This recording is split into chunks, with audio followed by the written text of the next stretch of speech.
Are you ready, kids? Aye, aye, Captain! I can't hear you! Aye, aye, Captain! What the hell happened to TV? All your favorite shows are getting canceled, the few that do stick around make like 6 episodes every 2 years, and all the most popular shows are reruns from 20 years ago. Streaming video is getting pretty pricey. Paramount Plus, Peacock, and Prime Video are $12. Disney Plus is $14, Netflix is $15.50, and Hulu is $18 every month. I got HBO Max, I got Peacock, I got Netflix, I got Hulu, I got Apple TV. And now, in order to see everything that you want, you have to pay what you used to pay when you just had cable. But right now, Netflix is actively removing people's accounts if they were on the cheapest ad-free tier. The entire streaming revolution was built on a lie that is on the verge of destroying one of the most successful industries in the world. We spent years complaining about cable, the bundles, the ads, the inflated prices. So we cut the cord, moved to streaming, and celebrated our freedom.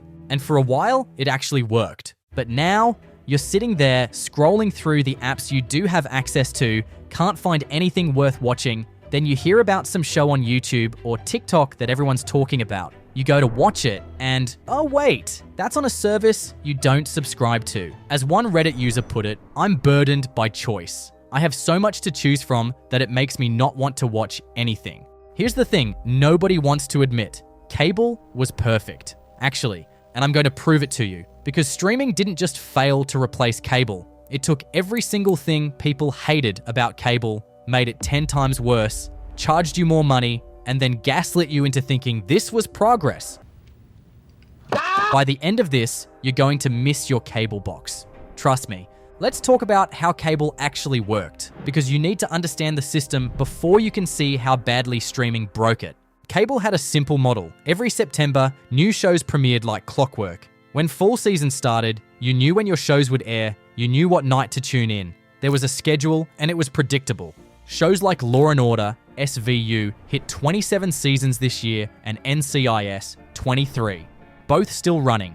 These shows didn't last decades by accident. They lasted because the business model rewarded longevity. Here's how it worked. Shows aired weekly with commercials. Those commercials generated revenue based on how many people watched. If a show pulled big numbers, advertisers paid more. Pretty straightforward. But the real money came from syndication. Friends has generated $7.6 billion in its lifetime. It's still making $1 billion a year in syndication. Seinfeld pulled in $7.2 billion lifetime. And Jerry Seinfeld and Larry David are each making $40 to $60 million annually from a show that ended in 1998.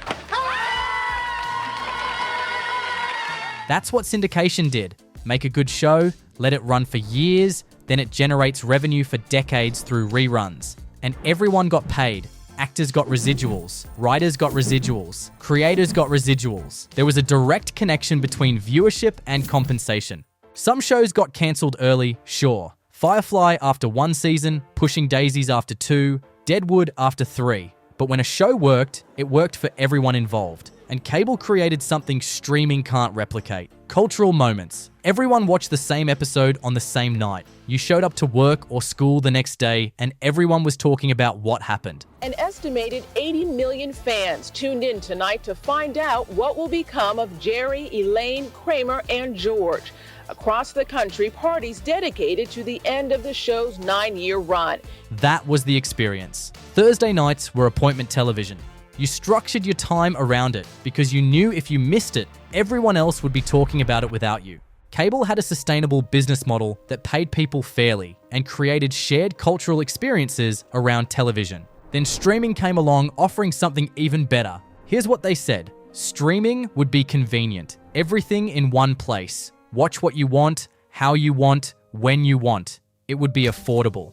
No more $150 cable bills. And it would be ad-free. You pay a subscription, you don't watch commercials. Simple. And for a brief moment, between about 2012 and 2016, it actually worked. Netflix was charging $8 or $9 a month. They had Friends, The Office, Breaking Bad, Parks, and Rec. Basically everything you wanted to watch. One service, one password, one bill. You could watch on your phone, your laptop, your TV. You could share your account with friends. They encouraged it.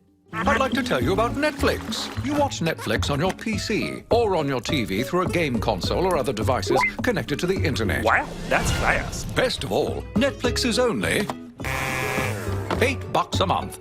Piracy dropped to an all-time low because why would you pirate when the legal option was this good? Netflix even boosted shows that struggled on cable. Breaking Bad was a cult hit on AMC, but when Netflix picked it up for streaming, it became a cultural phenomenon. The final season pulled in millions of viewers who discovered it through Netflix. Hey, come on, baby! Come on!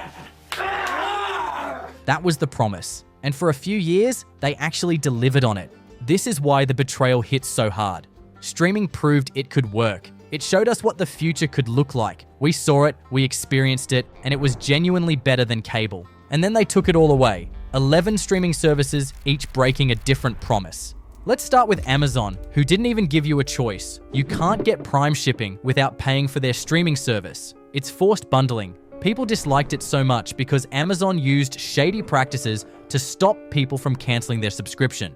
It got so bad that the FTC hit them with a $2.5 billion settlement in September for the scammy practices they used to get people to continue paying their subscription. The multi-billion-dollar settlement with Amazon over alleged deceptive practices by the company. The FTC alleges Amazon enrolled people in Prime without their consent, then purposely made it difficult to cancel without admitting any wrongdoing. But here's where it gets worse. In January 2024, Amazon added ads, not just any kind of ads, but AI ads to the service you're already paying for. Want them gone? Pay an extra $2.99 a month. You're already forced into a service you might not want, and now they're charging you more to remove ads they added without your consent. Then there's Max. This service went from HBO Now to HBO Max to just Max, then back to HBO Max. Every rebrand came with chaos. Content disappeared, the library became unstable, and they mixed prestige HBO content with Discovery Channel reality TV garbage. As one brand consultant put it, HBO took 4 decades of prestige, tossed it in a dumpster, lit a match, and cheered as it burned. HBO may have ruined their reputation, but Disney took it to another level. In May 2023, they removed over 200 titles from their platform, not because nobody watched them, but for tax write-offs. Yeah, it pretty much was a bloodbath. If you are looking for some Disney Plus originals, they really did cut through and get rid of a lot. This was a way for Disney to try and save about $1.5 to $1.8 billion basically like a tax write-off. And ultimately, in the long run, Disney Plus needs to be profitable for it to continue.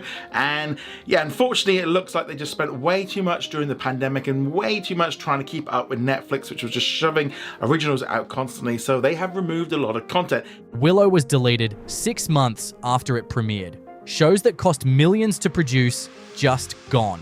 And here's the kicker. Disney has decided to stop selling DVDs and Blu-ray discs in Australia. The last film to be available on shelves will be Guardians of the Galaxy Volume 3 next month, and after that, it will be available while stocks last.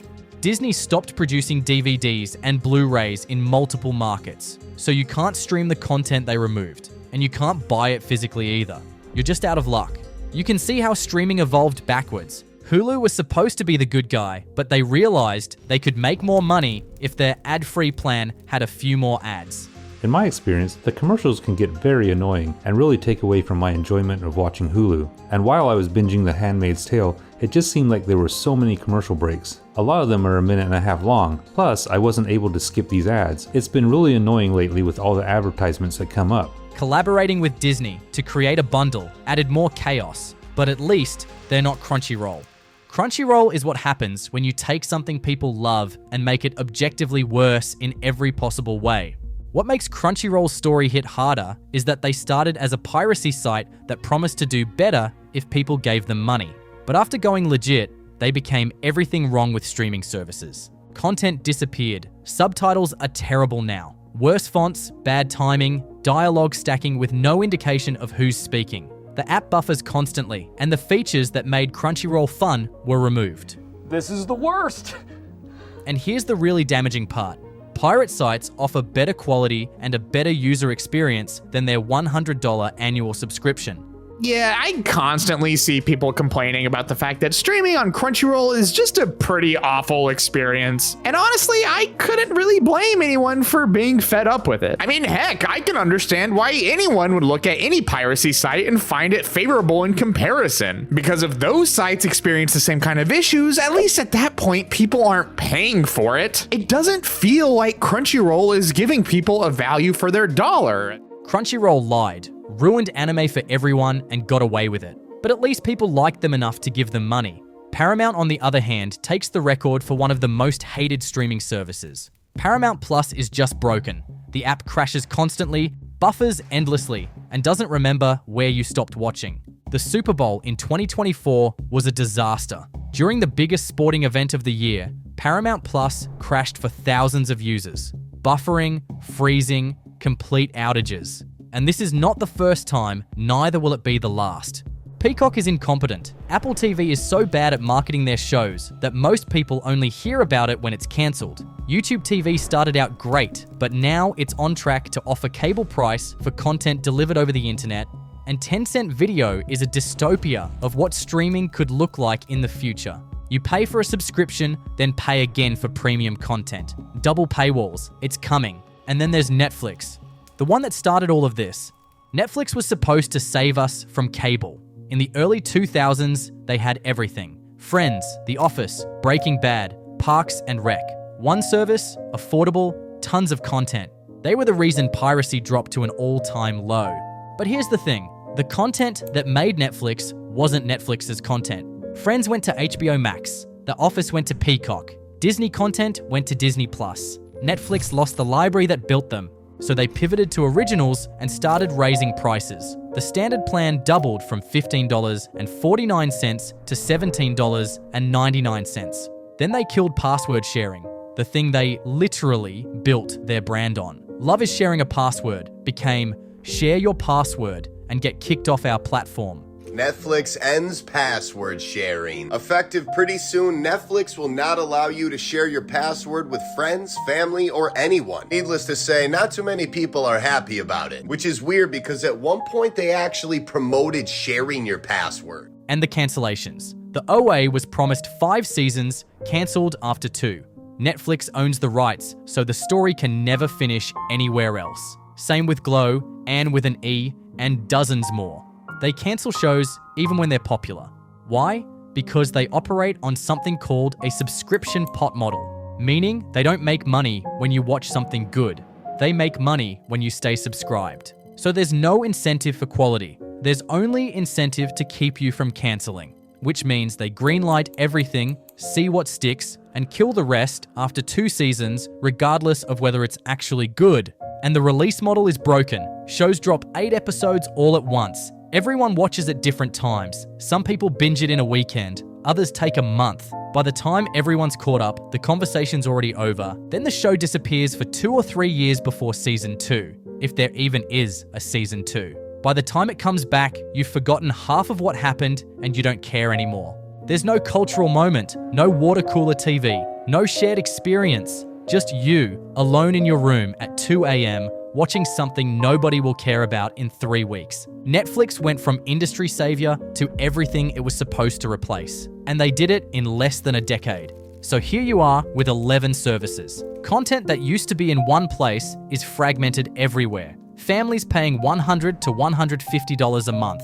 That's cable. And you spend more time scrolling trying to find something than actually watching. As one user put it, I'm burdened by choice. I have so much to choose from that it makes me not want to watch anything. People are either cycling through subscriptions, which is exhausting, or just giving up entirely. And that's the problem. Streaming gave us too many options, jacked up the price, and made the experience worse than cable ever was. Netflix, Prime, Disney Plus, Apple, Spotify, Adobe, the gym, meal kits, my cloud storage, and then I've got my note-taking app, my meditation app that I swore I'd use, but probably have only used it once. We don't just really buy anything anymore. We rent our lives, one monthly debit at a time. And here's something cable had that streaming doesn't. Choice. With cable, you could rent access through your subscription, or you could buy the DVD and own it forever. Both options existed. You weren't locked into one model. Going to the video store was an experience. You'd browse the aisles, pick something out, and take it home. And if you really loved it, you could buy it. It was yours. You could watch it as many times as you wanted. You could lend it to a friend. If your internet went out, it didn't matter. You had a physical copy. Streaming killed that. They convinced everyone that physical media was obsolete, that digital access was the future. And then they started removing content. Disney stopped DVD and Blu-ray production in multiple markets. Best Buy exited the physical media business entirely. Best Buy says it will halt sales of physical movie media in stores and online starting in 2024. This comes as streaming services become Americans' preferred way to watch TV shows and movies. And at the same time, streaming services are deleting shows from their platforms for tax write-offs. So now you're stuck in this double bind. You can't stream it because they deleted it, and you can't buy it because they stopped making physical copies. Your favorite show just doesn't exist in any accessible format anymore. That's when people started saying, if buying isn't owning, then piracy isn't stealing. And how can you blame them when companies take away both options, rent and own? What exactly are people supposed to do? Cable, on the other hand, actually made sense even if people complained about it at the time. Cable shows were formulaic. Procedurals, sitcoms, every episode mostly self-contained with some character development sprinkled in. NCIS, Friends, Law & Order, these shows ran the same basic structure for over 2 decades. NCIS is on season 23. Law & Order is on season 27 and still going. People called it repetitive, predictable, boring even. But here's what they missed. That formula was smart business. Weekly episodes drove ad revenue. Every week, people tuned in, advertisers paid based on viewership, and the show made money. Then it went into syndication. Because the episodes were self-contained, you could jump in anywhere. Miss a week? No problem. Catch the next one. That accessibility made them perfect for reruns, which meant long-term revenue for decades, and it created cultural moments. Everyone watched the same episode on the same night. You went to work the next day and talked about it. As one Reddit user put it, we also lost that group watch enjoyment. The family actually curled up in chairs and couches and watched NBC on Thursday. TV wasn't binged, it was talked about like a weird communal share. That's what made it work. Predictable schedule, episodic structure, shared experience. It was designed for sustainability. Now look at streaming. Streaming shows are one continuous story, stretched over 8 to 10 episodes. It's basically a 2-hour movie padded to 10 hours with filler. You have to watch from the beginning, in order, or you're lost. That makes them terrible for syndication because nobody can jump in halfway through. And the release schedule kills any cultural conversation. 8 episodes drop all at once. Some people binge it in a weekend. Others watch over a month. By the time everyone's finished, nobody wants to talk about it anymore because the conversation's been happening in fragments for weeks. I can easily watch an entire series in a single day. 2 days. 10 hours of television a day. And I didn't even like it. Then the show disappears for 2 to 3 years before the next season, if it even gets a next season. By the time it comes back, you've forgotten half of what happened. There's no water cooler TV anymore, no shared experience. As another user said, we don't structure our free time around Thursdays at 8 p.m. anymore, and there's not really any chatter or excitement the next day about what just happened on our favorite shows. And here's the irony. Streaming criticized cable for being formulaic and predictable. They said they were going to make prestige TV, artistic, serialized, ambitious. But cable's formula was smart design for a sustainable business model. It kept shows running for decades, paid creators fairly, and built cultural moments. Streaming's prestige model, it's just padded, expensive, and gets cancelled after 2 seasons with no payoff. They traded sustainability for prestige and ended up with neither. So here we are full circle. Streaming has ads again. Netflix, Disney+, Hulu, Amazon. They either added ads or they're expanding ad tiers. You're paying and watching commercials just like cable. It's following Netflix and Disney that's embracing this new dual model that allows them to earn revenue from ads and also offer subscribers the option to opt out for a higher fee. Like having TV and paying extra for premium channels with no ads? Sounds like my childhood in the 90s. Like I've said, we thought we were riding this wave of advancement, but the TV model is back, slowly taking away value, and us sheeple may not even notice. The prices match cable too. Want everything? You're spending $100 to $150 a month across these services. Cable was $150 too. You're basically there. Password crackdowns are happening. They're creating bundles to lock you in. Disney has one, Paramount has one. It's everything cable did, but it's worse. Because at least cable had some benefits. Cable was predictable. You had full premieres and consistent schedules. You knew when your shows were coming back. With streaming, seasons drop randomly, and you wait 2 to 3 years for the next one, if it comes back at all. Cable let you record shows and fast forward through commercials. One Reddit user said it perfectly. At least with cable, they gave you a box to record shit, which means you could fast forward through any commercial. Now, even paying the premium, you are blocked from forwarding and have to sit through your own ads. Cable let you buy DVDs if you loved something. Streaming killed physical media while deleting content for tax write-offs. You have no backup option anymore. The technical problems are worse too. Cable had issues, sure, but streaming adds buffering, crashes, app failures, and total dependency on your internet. Internet goes out, you've got nothing. And you're managing 11 separate services, different apps, passwords, billing dates. Cable was one bill, one box, one remote. Annoying, but simple. Streaming recreated every problem cable had and added a bunch of new ones. Same price, same ads, worse experience. So what's happening now? People are leaving. 44% of US users cancelled at least one streaming service in 2023. And that number's only going up. Well, it turns out those costs are taking their toll as well, with streaming services now losing their subscribers. Customer defections, as they're saying, so customers leaving, basically, across premium streaming services, increased to 6.3% in November of 2023. That's up from 5.1% just a year earlier. MarketWatch Guide's new survey found 1 in 3 Americans are now canceling subscriptions to save money. So we're officially in the era of subscription fatigue. Some people are trying to manage it by subscription cycling. Sign up for a month, binge what you want, cancel, move to the next service. But that's exhausting. You're managing trials, juggling passwords, keeping track of billing dates, remembering to cancel before you get charged again. It's a part-time job just to watch TV. And then there's piracy, which, if you're a certain age, you remember as something you just didn't talk about. You did it, sure, everyone did, but you kept it quiet, stuck to your corner of the internet, didn't broadcast it. Now, it's everywhere. Reddit threads openly discussing it.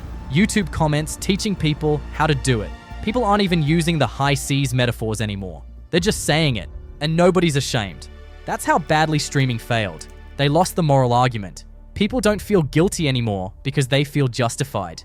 But even more interesting than piracy is the people who just stop watching entirely. One Reddit user said it perfectly. I just don't watch TV anymore. Rarely watch movies or shows. I started with Netflix and Hulu. Moved around a bit, now I have none of them. If they put out some shows worth watching maybe, but nothing catches my eye anymore. People are going back to libraries, books, board games and other hobbies. They're watching YouTube recaps instead of the actual shows because the recaps are more entertaining. And for the streaming services, that's the real nightmare. They should be afraid of pirates? Sure, but they should be way more afraid of people who just stop consuming content entirely. You can't convert someone back into a customer if they've decided they don't need what you're selling. Streaming had everything. They had the technology, the infrastructure, the audience, and they blew it by prioritizing short-term profit over long-term value. The frustrating part is streaming could actually fix everything cable got wrong since they have the tools to do it. Cable's biggest weakness was Nielsen ratings. We start with the census and we create what we call an area probability sample of the total US. And it's based on everything from what the program was, what the genre was, the network, all that information is attached back in our processing facility. Good shows got cancelled because Nielsen missed the audience. The system was flawed, but streaming has perfect data. They know exactly who watched, when they watched, how much they watched, whether they finished it, whether they came back for more. Completion rates, engagement metrics, rewatch data. They could use that to create better accountability than cable ever had. Pay creators fairly based on actual viewership. Make smarter renewal decisions. Reward quality content that keeps people subscribed. Instead, they're doing the opposite. They don't share the data. Creators have no idea how their shows are performing. Netflix cancels popular shows and won't tell anyone why. Disney deletes content that people are watching for tax write-offs.